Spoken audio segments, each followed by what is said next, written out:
Kesorotan lainnya, Saudara, PT Telkom Indonesia membagikan dividen sebesar 17,68 triliun rupiah. Jumlah itu dari 72% perolehan laba bersih tahun 2023 sebesar 24,6 triliun rupiah. Telkom Indonesia mencatatkan nilai dividen Telkom tumbuh 6,5% dibandingkan tahun sebelumnya. Pemegang saham yang berhak menerima dividen adalah tercatat pada daftar pemegang saham Bursa Efek Indonesia 17 Mei 2024. Sementara itu untuk sisa 6,8 juta triliun atau 28% dari laba tahun lalu dialokasikan sebagai laba ditahan.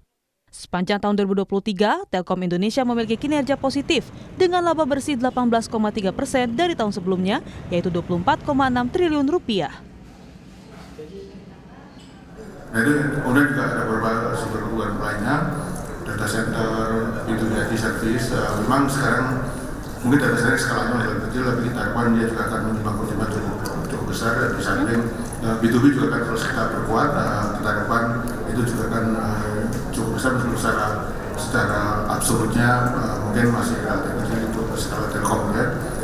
Dan nggak hanya sampai dengan tahun ini, tapi juga kita harapkan ada beberapa sumber kebutuhan baru yang nantinya akan kita miliki. Pada tahun sebelumnya, Telkom membayarkan dividen tunai tahun 2022 yakni 16,6 triliun atau 167,50 per saham. Jumlah dividen yang dibagikan setara 80% laba bersih Telkom, artinya pembagian dividen turun dibandingkan periode 2022. Namun Direktur Keuangan dan Manajemen Risiko Telkom Indonesia, Heri Supriyadi mengatakan, meski sisi dividen payout ratio turun, tetapi secara keseluruhan tumbuh 6,5% atau Rp178,5 per saham.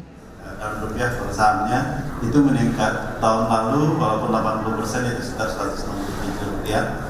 Sekarang per sahamnya walaupun 72% itu nilainya per sahamnya sekitar Rp178 atau tumbuh sekitar 6,5%. Jadi sebenarnya per sahamnya tumbuh dan absolut amount dividen yang kita bayar pun sebenarnya tumbuh gitu ya.